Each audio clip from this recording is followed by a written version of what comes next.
Start in the order that we got them. This is different. This, you know, some of my favorites that I go to for past lives. This is different.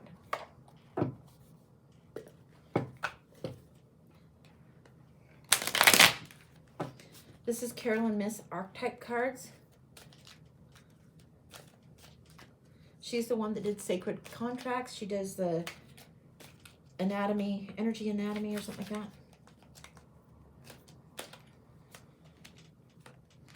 Good grief.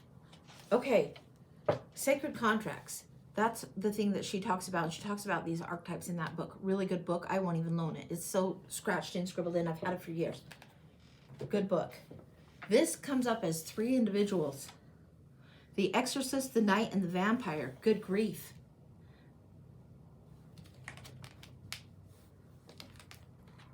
The Exorcist, and we're reading the light attributes because I want it the most clear. The shadows, whatever, but the light attributes are the intended read. Freeing yourself of others and destructive impulses. The light attribute of the Knight. Loyalty, romance, love and honor, chivalry. The Vampire. The light attribute of a vampire.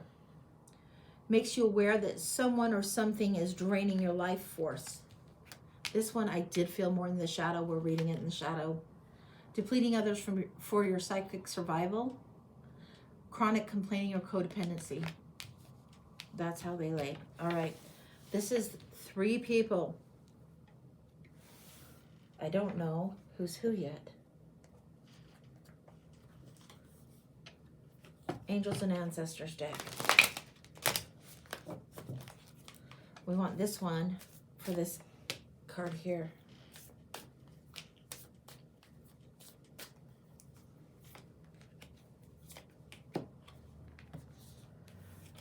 Okay.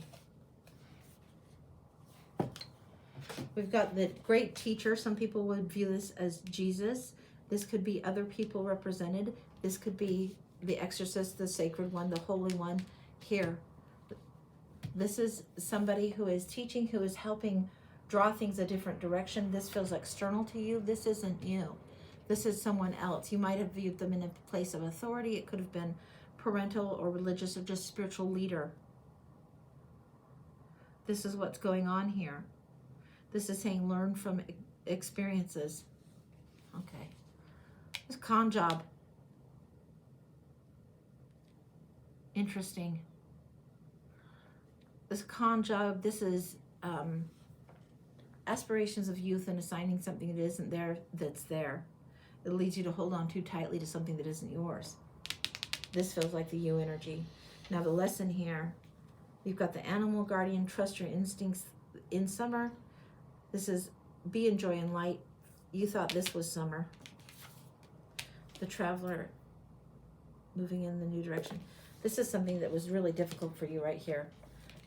The possession. The possession wasn't so much of an evil spirit. You know, it's not like Linda Blair all over the place. This was the possession. And for him, maybe you were that possession. For this person, the Knight. But you were obsessed. Good Lord.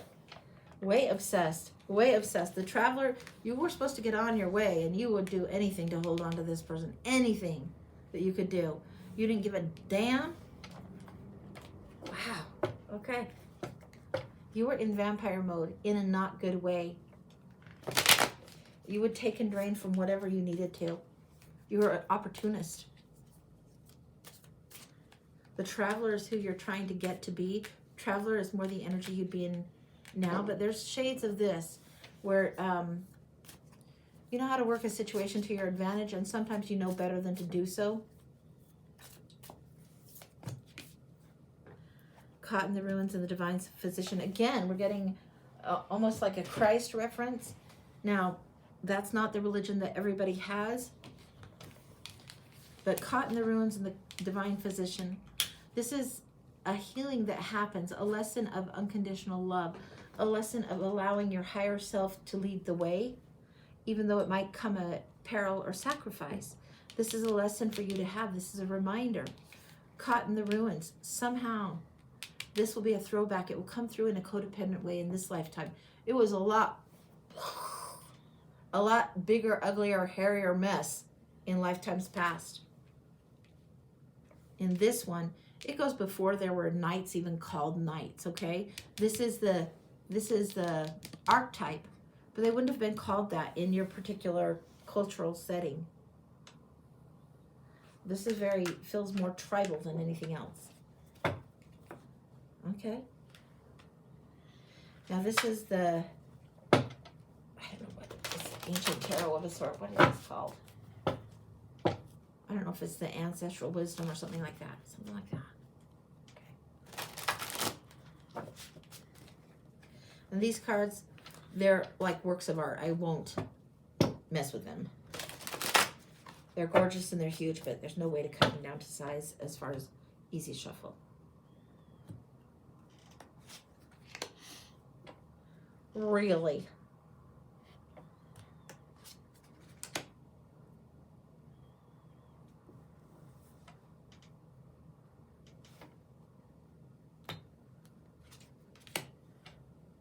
These are all three of you.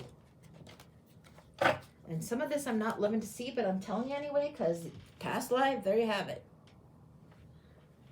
The lesson comes through again in very similar look here, here, and here.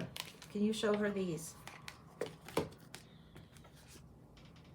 Now the magician, when he's at his worst, he's a manipulator. The fear for you in the previous life as the vampire was being on your own. Anything to keep this one, anything, was what your thinking and your feeling was. It trapped you in the ruins. It got you caught in the ruins. Interesting that you had viewed them that way. You had viewed them as ruins when they were gifts. The Hermit card, the clinginess and the neediness to hold this person, even though you were young, it almost feels like a fling of youth that wasn't intended to be a long-term thing. This is the unfortunate. The Hermit, you were so determined to not be alone. This is the Empress coming through. The Empress is coming through as a manipulative vampiric baddie. This is getting together with this person, having a child come of it, but trying to use this to hold somebody when you didn't have hold of them. You didn't have right to them. This is not pleasant, but yeah, this is getting knocked up intentionally so to try and hold his heart because of the codependent need. Now, this is past life. This is where you would sell your soul, do anything. Magician in reverse, upside down of Jesus on this one. Really, really. I don't like seeing this in the cards because I think sometimes it's a difficult thing. It's a difficult situation. It's not as cut and dry as people would want to assign. She put interesting because I'm so independent now. Yeah. The codependency, doing anything. There was a piece of your soul that was sold, and it was too high a cost, but you didn't think so. Now this one, this was the surprise one at the end. So the order goes to here. Sorry. That's the Cyclo deck, and this is the Ghost Tarot. What was going on there? And where did it go? Did this person even know?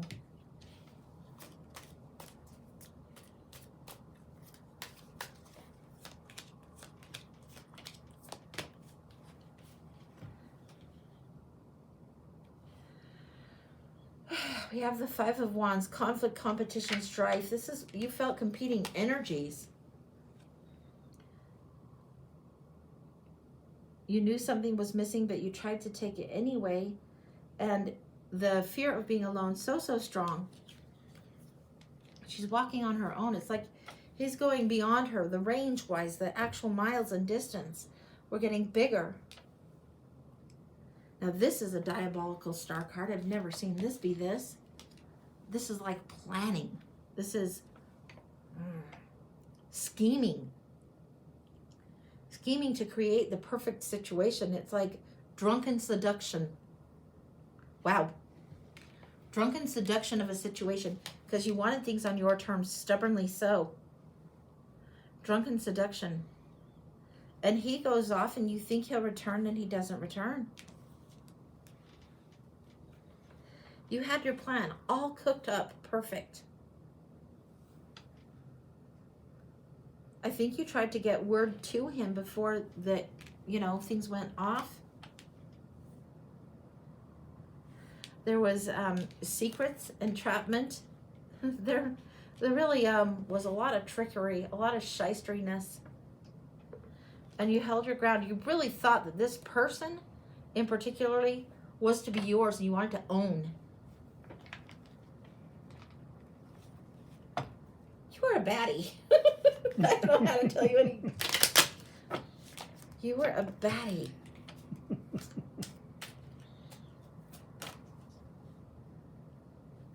And he went off anyway, and there was loss and heartache and sorrow, and things were spilled, and you waited for him. Again, we have the Knight of Cups coming through, the most idealistic of the knights. But it feels like that it was time before we would think of typical knights. Now in this deck, we have the more like childlike energy coming through here. Why was this such a thing for you?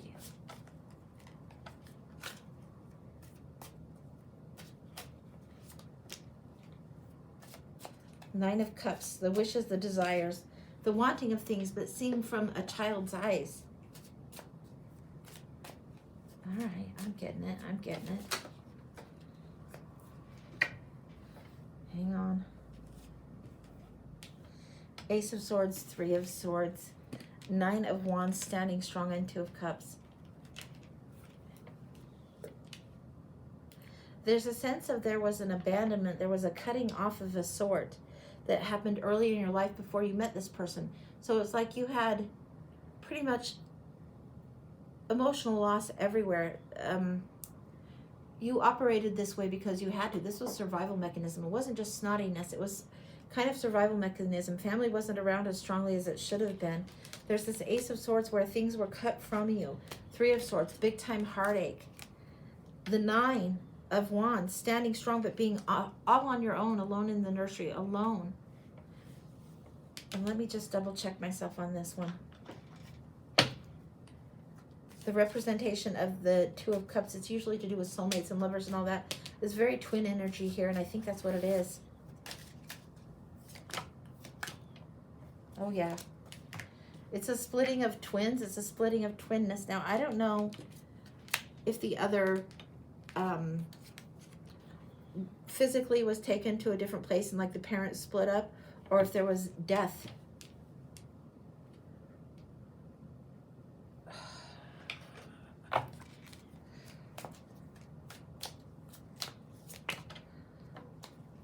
There was death and invasion. Somebody external to whatever was your tribal community, your sense of community, external came in. They plotted, they came in, they took over and pretty much annihilated your family, taking your twin, and you were really angry about this. There's swords on all sides coming through. It's like everything was cut from you early on. And so this vampire mode you went into trying to create family around you because you lost family young. It's why you tried to create this trap for this person to be there. It seems like you did have a child by this, but you were forced to learn the lesson of independence there because you took it on and this person didn't return. These were all taken from you. You might get shades of this lesson in this life, but if you're fiercely independent in this life, if you've had some of these lessons where there's been codependence and then you've overcome, I would not be surprised at all. Yeah, I still have a bit of that defensiveness. Yeah. It's because everything that you thought you could count on security-wise, everything in family that would normally be taken care of you, was just annihilated. It's almost like, when a kid's off tra-la-la-la-la, doing their own thing, something shit happens and then the kid is left.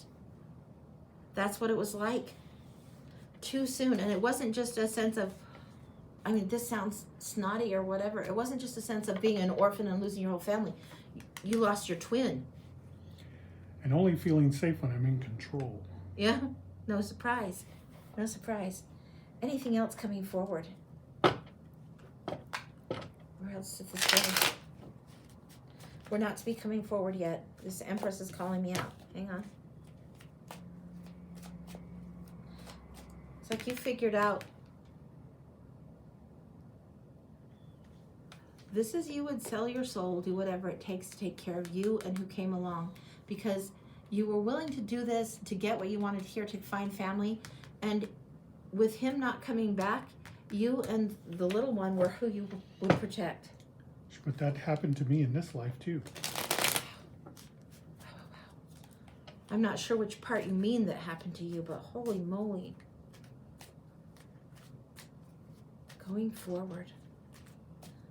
Not ready to go forward. That Empress still has a hold.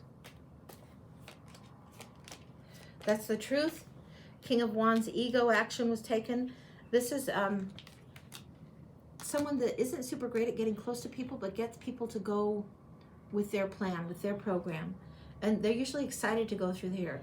The art of seduction is something you have more than you realize. It's been in your veins for centuries. The Ace of Swords is here. The truth of understanding people and understanding how to get your way is something that's strong with you. The Six of Cups. Now look here. That's why the Empress is there. This is where you got the joy, was being in the garden, being lighthearted. You had you and this one child. In this particular lifetime of the past, you had this one child only. You didn't have more children. I don't think you've been worried about romance relationships in that after this experience. It became all about this, all about the joy found there. Losing people too soon and insecurity growing up. Yeah. Yeah. The nostalgic sweetness of here. This is where in that lifetime, this last lifetime, where the unconditional came through. It's where the demons get exercised, is when we come from the unconditional love, when we go for that Christ type energy, where we give our all unconditionally without expectation. This person comes through as teacher. The child teaches the parent on this one. So often that's the case. I mean, we teach them how to drive or how to read or how to do things like that. They teach us unconditional love. All right, going forward now? Yes, now. Okay. Stepping forward to into the now, into this life. Things you might want to know. I love gardening, and my mom was a gardener.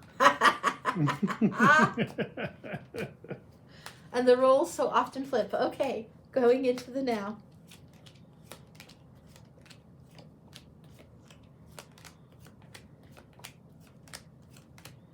Wow, I thought there would be like 3 there.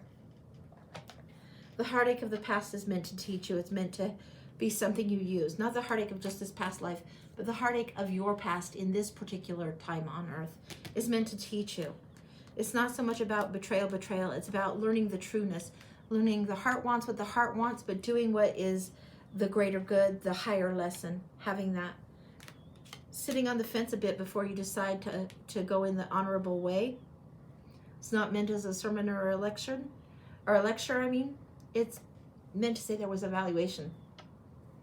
It's difficult to extricate this heart sword, to know the truth and pull away from what you need to pull away from, to let things be how they need to be. Difficult. True excitement, ambition, and passion leading forward. The Ace of Wands. This one's as cool as a cucumber. It's like she's looking into this mist and seeing what might come out of it. She's looking into this confusing period. Yet there's wisdom and ambition that's coming forward from there. It might be something that nudges you in your dream space even still, because your dreams are getting downloads. The other side is going to try and talk to you through your dreams for your entire life. This isn't nightmare. This isn't freak out of the tower even. You would think maybe it could be. No, this is your dream space. Pay attention. If you don't dream journal now, you should be starting that. It will help you in carrying your passion. Yes, that's forward. where I'm. Yes, that's where I am now. You're also in a section of 8. You have the 2 4s here. They're coming together as an 8. The 4 of Cups and the 4 of Swords. The meh, I refuse to see the emotional lesson, the offering. I'm not seeing it. I'm in my own zone. I'm getting calm. The 4 of Swords, I'm getting calm. I'm renewing. Look for what's being offered. The big cup is being offered. The love in all of this is huge. The emotional lesson you can burst through if you start to see. The Emperor's here. Oh my gosh. The Emperor's here in answer to the Empress. And even though you have this individual power, even though you were manipulative and kind of really a baddie, look what's balancing. You're taking right action to protect and provide for the realm. You're not selling your soul at any price. You're not in saboteur. No, you're understanding what's right and what creates balance. You may have to do things that are difficult, walk away from things that looks like for sure, do things in an unconventional manner for sure. You have the 4s, now the 5s. 5s coming forward. You have the 5 of Cups and the 5 of Coins. You've left the traditional way of thinking. You've done things and made different choices that are unconventional. And that's okay. There's been grief, there's been loss, there's been sorrow. And you're wrapping your head around the wisdom of that easily at this point. The Page of Swords and the Knight of Pentacles. This is just a reference point. This is, if you would see security coming at you slowly as the Knight of Pentacles, and you would be the Page of Swords here, you would have seen and observed enough to operate from a point of truth and of wisdom here. This is what you'll do in this lifetime. This was centuries ago. Maybe 12s, maybe 13s. Let me see if I can figure out when that was, just for to satisfy my curiosity, okay? Yes, I have done different.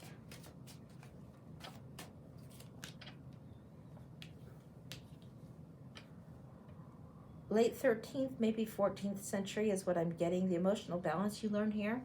You've had this massive amount of time and this lesson that was epic as far as the nature emotionally. Huge.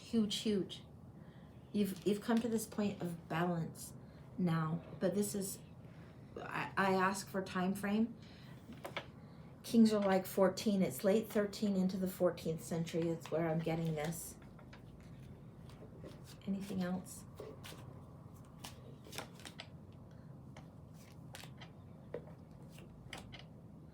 You beat the devil by opening your heart, letting go of control just a wee bit, and sparkling like the Queen of Wands with confidence and approachability in a right way, in a right queen way, being receptive to flow and allowing it to happen.